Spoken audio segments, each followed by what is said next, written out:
All right, good afternoon, everyone. Immediately after I've finished here, you will hear from our colleagues in the UN Department of Economic and Social Affairs, Shantanu Mukherjee, who is the Director of the Economic Analysis and Policy Division, and Ingo Peterle, the Senior Economic Affairs Office in the Global Economic Monitoring Branch of that division, will brief you on the launch of the World Economic Situation and Prospects Mid-Year Report. Tomorrow, our guest will be Arif Hussain, the World Food Program Chief Economist, along with Rain Paulson, the Food and Agriculture Organization's Director of the Office of Emergencies and Resilience, and Joan Machi, UNICEF's Director of Nutrition and Child Development. They will all join us virtually to brief on the 2025 Global Report on Food Crises. The Secretary General left Germany in the morning and is now on his way to Iraq. Earlier today in Berlin, he met with Frank-Walter Steinmeier, the federal president of the Federal Republic of Germany. They discussed topics that included the situation in the Middle East and the partnership between the UN and Germany. Yesterday, you saw that he met the German Chancellor, Friedrich Merz, and he told reporters later that they had discussed, among other topics, the situations in Gaza and Ukraine. While in Iraq, Mr. Guterres will attend the Arab League Summit. He will address the summit on Saturday. He is also scheduled to hold a number of meetings with leaders and officials attending the summit, including leaders of the host country. He's also going to meet with our UN team in Iraq. We will keep you updated on all his meetings. I issued the following statement just a little while ago, and I'll read it into the record. The Secretary General takes note of the truce reached in Tripoli yesterday and calls on all parties to take urgent steps to sustain and build upon it through dialogue. The rapid nature of the escalation, which drew armed groups from outside the city and subjected heavily populated neighborhoods to heavy artillery fire, was alarming. The Secretary General is deeply saddened to hear of the deaths of at least 8 civilians in the recent clashes. The Secretary General reminds all parties of their obligation to protect civilians and calls on them to engage in serious dialogue in good faith to address the root causes of the conflict. The United Nations stands ready to provide its good offices to facilitate agreement on a path towards lasting peace and stability in Libya.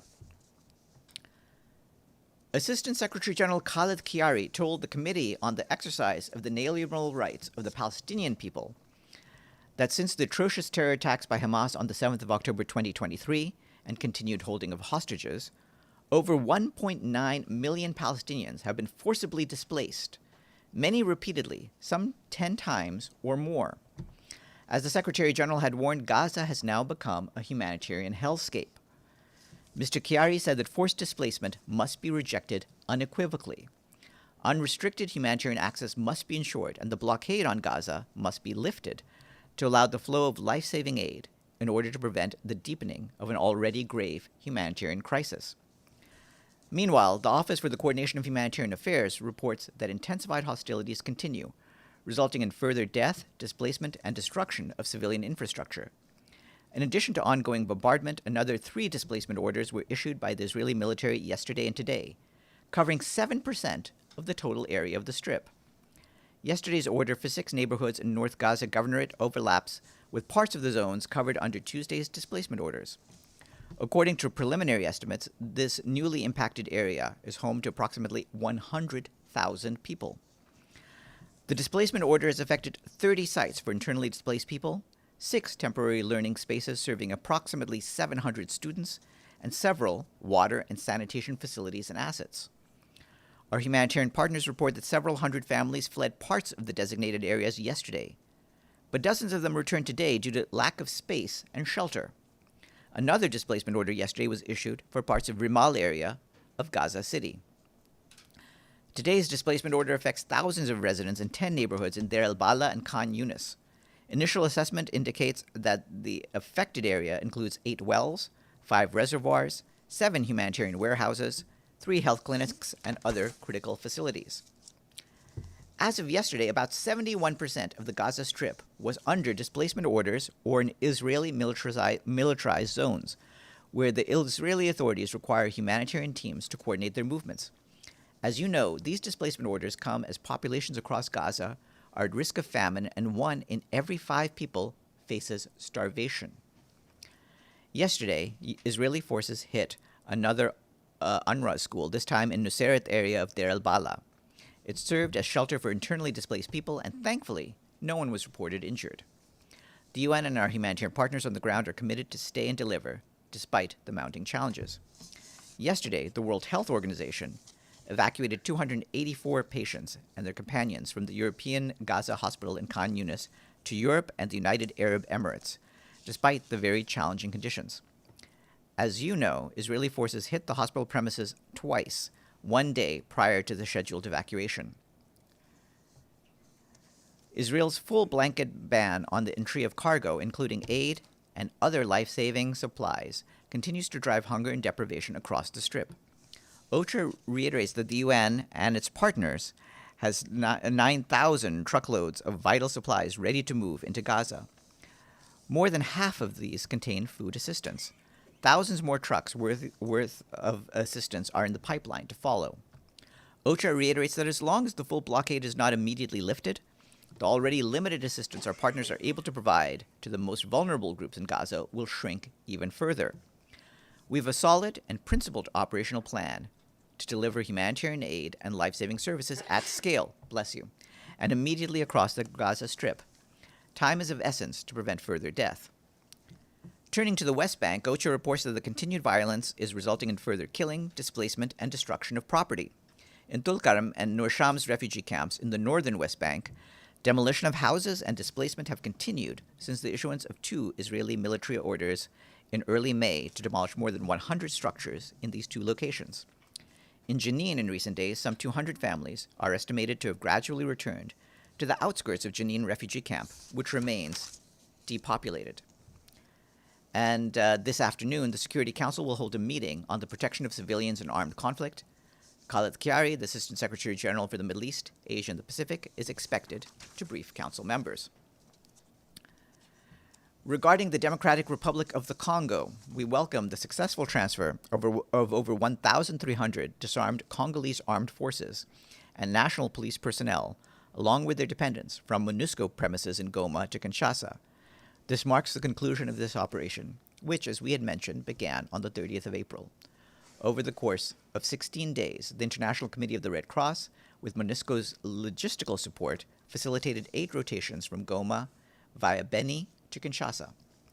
You will recall that following the M23's takeover of Goma at the end of January, the peacekeeping mission provided shelter and protection to Congolese armed forces and national police personnel who had taken refuge in its bases and were disarmed in accordance with UN regulations. We commend the efforts of all those involved and express our appreciation to the ICRC for facilitating this operation. We reaffirm our commitment to the full implementation of MONUSCO's mandate and reiterate our readiness to support ongoing peace efforts aimed at achieving a sustainable ceasefire. And staying in the DRC, our colleagues at the Office for the Coordination of Humanitarian Affairs warned that attacks against civilians in Jugu territory in Ituri province are again on the rise after a month of relative calm. Yesterday, local humanitarian organizations reported that at least 7 civilians were killed in simultaneous attacks across multiple villages, with many homes set on fire. Several injured survivors are currently receiving treatment at health facilities in the town of Jiba, about 40 kilometers away. Local authorities warned that these attacks could increase tensions within the community and lead to new waves of displacement. As of April 30th, around 1.5 million displaced people were residing in Ituri province, with nearly half of them located in Jugu territory. Meanwhile, in South Kivu province, heavy fighting between armed groups continued on May 13th across Kalehe territory, forcing many people to flee the area. Local civil society partners report at least 6 civilian casualties. Displacement estimates are not yet available. Turning to Sudan, the Undersecretary General for Humanitarian Affairs, Tom Fletcher, and the Humanitarian Coordinator for Sudan, Clementine Nkweta Salami, have welcomed news that the crucial Adre crossing between eastern Chad and Darfur in Sudan will remain available for movement of humanitarian personnel and supplies. Mr. Fletcher noted that since it was reopened 8 months ago, this crossing has been an essential lifeline for millions of people in need in the area. Our humanitarian colleagues pointed out that since August last year, nearly 1,600 trucks carrying 52,500 metric tons of humanitarian cargo have entered Sudan via Adre, transporting life-saving aid for some 2.3 million people. Nearly three-quarters of those supplies were emergency, food, and livelihoods assistance, while the rest supported health, nutrition, shelter, water, sanitation, and education services. The Office for the Coordination of Humanitarian Affairs stresses that this extension is vital to sustain and expand that lifeline. However, bureaucratic impediments continue to hamper aid operations, while the ongoing conflict poses grave risks to humanitarians. This includes North Darfur State, where yesterday heavy shelling in El Fasher reportedly damaged an NGO compound. The UN Children's Fund said that artillery fire in the city earlier this week destroyed a water truck that the agency was supporting in the Saudi hospital compound. That truck had been delivering safe water to around 1,000 seriously ill patients, whose care has now been disrupted. OCHA reiterates that attacks on civilians, humanitarian assets, and medical facilities must stop. All parties must respect their obligations under international humanitarian law. We also remain alarmed at the ongoing deterioration of the security situation in El Fasher and North Darfur. Renewed clashes have displaced at least 1,700 people this week, with the International Organization for Migration reporting that most are fleeing to already overwhelmed areas like Tawala town, where we have been telling you the UN and partners on the ground have been scaling up support for new arrivals. This new displacement is in addition to the 2,000 people who fled Abu Shuk camp and El Fasher last week. Despite insecurity and access constraints, we, along with our partners, are doing everything possible to reach people in these areas with life-saving support. Yesterday, a World Food Program convoy carrying food and nutrition supplies for nearly 100,000 people in El Fasher departed Daba in northern state. The convoy is traveling more than 1,000 kilometers to deliver critical relief to people who have been facing famine for nearly a year.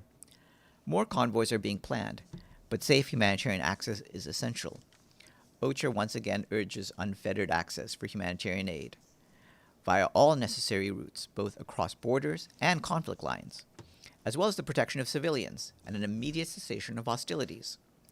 As you're aware, the conflict has already escalated in the east of the country, with repeated drone attacks in Port Sudan damaging critical infrastructure and displacing a growing number of people.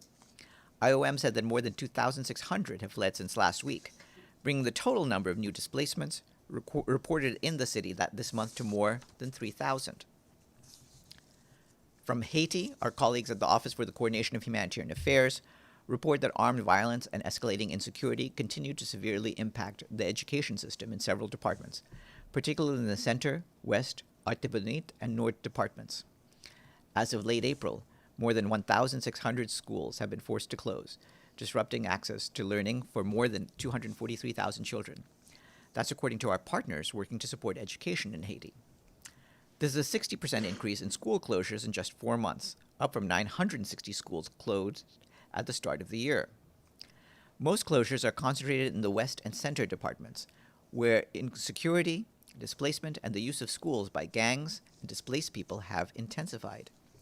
More than 80 schools are serving as collective shelters for internally displaced people, while 166 schools have been relocated, often under precarious conditions. Learning spaces often lack basic infrastructure, water, sanitation, and essential supplies. Meanwhile, children in Haiti face serious protection risks, including exploitation, sexual abuse, and recruitment by gangs. When students see their education interrupted, they become even more vulnerable to these threats. Teachers have been displaced, and many communities face insecurity and damaged roads, making access to functioning schools unsafe. This year's humanitarian response plan for Haiti calls for more than $61 million to support education in the country. Yet despite surging needs, including a sharp increase in school closures and the use of schools as shelters, as we just mentioned, the education response has received less than $6 million to date. Additional support is urgently needed to sustain learning for Haiti's most vulnerable children and prevent a generational education crisis in the country. Immediate priorities include temporary learning spaces, school kits for at least 100,000 children, mental health and psychosocial support for students and teachers, improved access to water and sanitation, and measures to secure school environments. OCHA continues to coordinate closely with partners working on education in Haiti, as well as national authorities, to ensure that children's right to learning is preserved, even in crisis. The UN High Commissioner for Refugees, Filippo Grandi, announced that the number of Syrians who have returned home since last December has now reached 500,000, many for the first time in 14 years. This is in addition to the 1.2 million internally displaced people who've returned home. There are now over 4.5 million Syrian refugees in the region. UNHCR and partners continue to address basic needs through the distribution of relief items. In the coastal region, between the 27th of April and the 4th of May, 11 partner-run community centers reached and assisted more than 10,000 people. Today is the International Day of Families, as the world prepares for the second World Summit for Social Development in November 2025. The day this year will spotlight the pivotal role of family-oriented policies in advancing sustainable development. And last, we would like to thank our friends in Bamako for their full payment to the regular budget. Mali's payment brings the number of fully paid-up member states to 105. That's it for me. Yes, Edie. Thank you, Farhan. The Gaza Humanitarian Fund announced last night that they were going to launch operations before the end of the month. Will UN staff in Gaza be banned from cooperating with any operations that they conduct? I would characterize anything as a ban. I've made it clear that that we participate in aid operations if they are in accordance with our basic principles. As we've stated repeatedly, this particular distribution plan does not accord with our basic principles, including those of impartiality, neutrality, independence, and we will not be participating in this. Yes, Gabriel, and then Deji. Thank you, Farhan. While there's a lot of discussion about this Gaza so-called humanitarian foundation, in Gaza today, as you indicated in your remarks, over 100 Palestinians have been killed by Israel as Israel continues to bomb hospitals, kill children, and direct violation of all indications of international law. How does this impunity continue to happen? What is the Secretary General's outlook on this, that no matter what is said from this podium, no matter what is said in the Security Council chambers, they continue this blatant disregard for all forms of international law? Well, you've heard what we've had to say, but beyond words, ultimately, there need to be actions.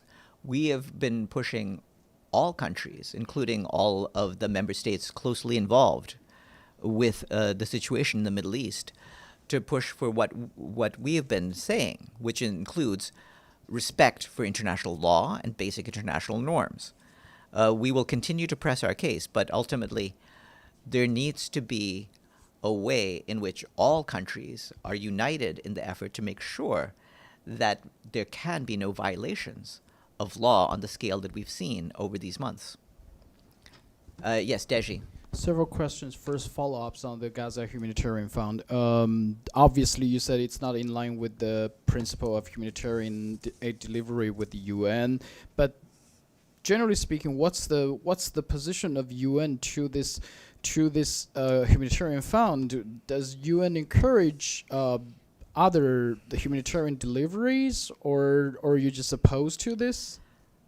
It's not a question of opposition. What we believe is that there's no need to reinvent the wheel on this. We ourselves, as the UN, have a plan, an excellent plan, that is ready to be implemented as soon as we're allowed to do our work. I just said at the start of this briefing, it's not in line with the principle of the humanitarian operations. I've talked about how we have trucks ready to go. We have more than 171,000 metric tons of food on top of other life-saving supplies, and they're ready to go the minute that Israel opens the gates. With this alone, we can feed everyone in the Strip for months, probably for at least 4 months with just what we have right now.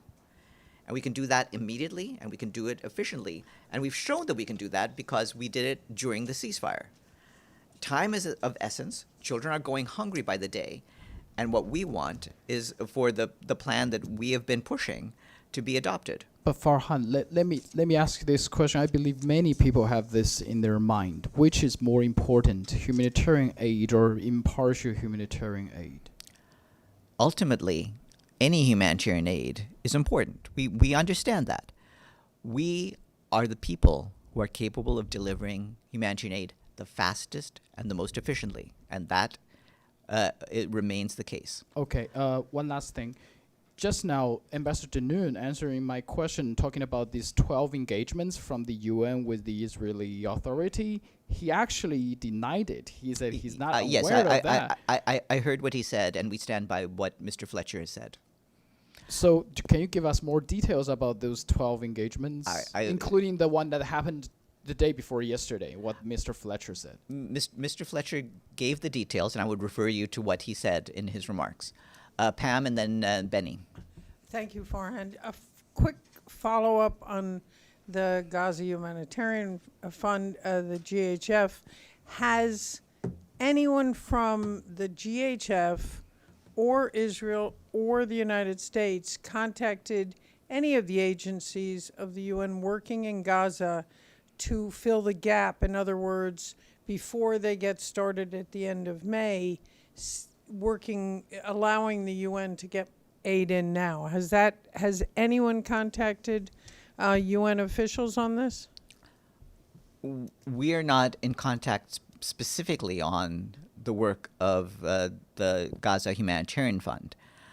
We have been in repeated contact with the Israeli authorities and with the U.S. authorities about what the situation of humanitarian aid is in Gaza. But have you heard from them at all? There's some reports that say that the GHF, the Humanitarian Fund, has requested that the UN fill the gap until they get started. Nothing on that? I'm not aware of what they are saying. What I can tell you is what our position is. But they haven't contacted you.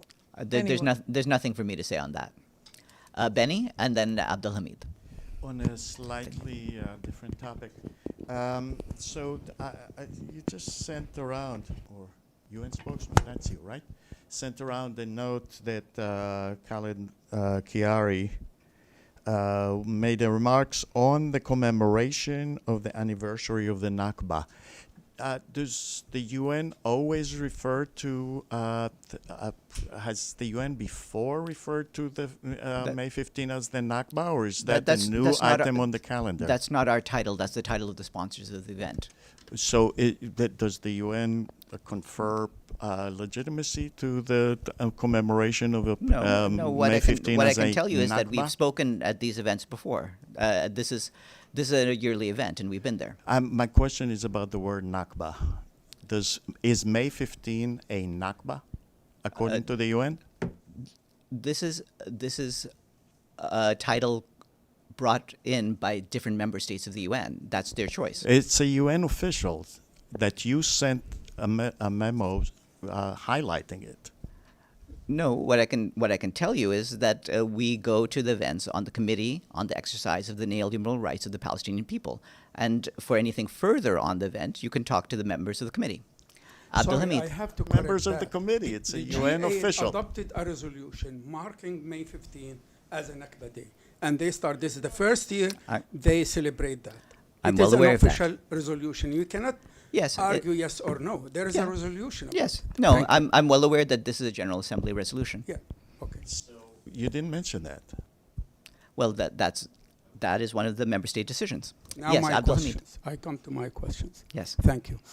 You mentioned that there was an incident in a shelter, but no one was injured, luckily, right? But there's 115 Palestinians were killed today in the last 24 hours, including a shelter where the 15 people killed, mostly, if not all, women and children. I mean, you mentioned the good news that no one was injured in one incident, but you failed to mention the slaughter of 115 Palestinians. No, I don't have the numbers of how many people were killed, but I did in fact say that the intensified hostilities continue, resulting in further death, displacement, and destruction of civilian infrastructure. And I did point out that in fact Israeli forces hit another UNRWA school as well. And my second question, in his remarks in the press conference in Germany, the SG said the following, that I reiterate my call for an immediate and unconditional release of all hostages, unimpeded humanitarian access, and an immediate ceasefire ceasefire. So the arrangement, I mean, is he changing his priority? So he put hostages number one, humanitarian aid number two, and cessation of hostilities number three. I've noticed that you love to quibble about the order in which things are placed, but the point is all of the elements are of equal importance to him. Yes, Adla. Okay, my question is about the ICC. Is it true that the ICC chief prosecutor halted due to U.S. sanctions? No, his work is continuing, and indeed he briefed the Security Council this morning on Libya. But he did not attend in person. He did not. He briefed by VTC. Yes, Evelyn.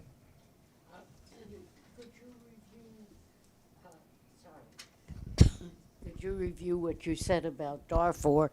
Did aid get in? Did aid get into Zamzam? Or Well, the good news is that the Adre crossing remains open, so that allows us to bring more aid in. In terms of aid to the crossings, what I can say is that a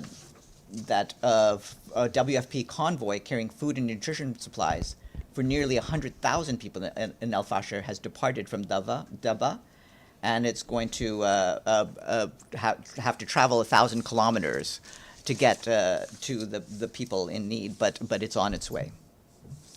but they didn't get in yet. No, it has traveling to do, but it's going there.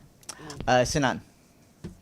Thank you, Farhan. I have a question about the language rights. Since today is Kurdish Language Day, in Turkey, Kurds have been pushing for schools to be allowed to use Kurdish as the language of instruction in Kurdish areas.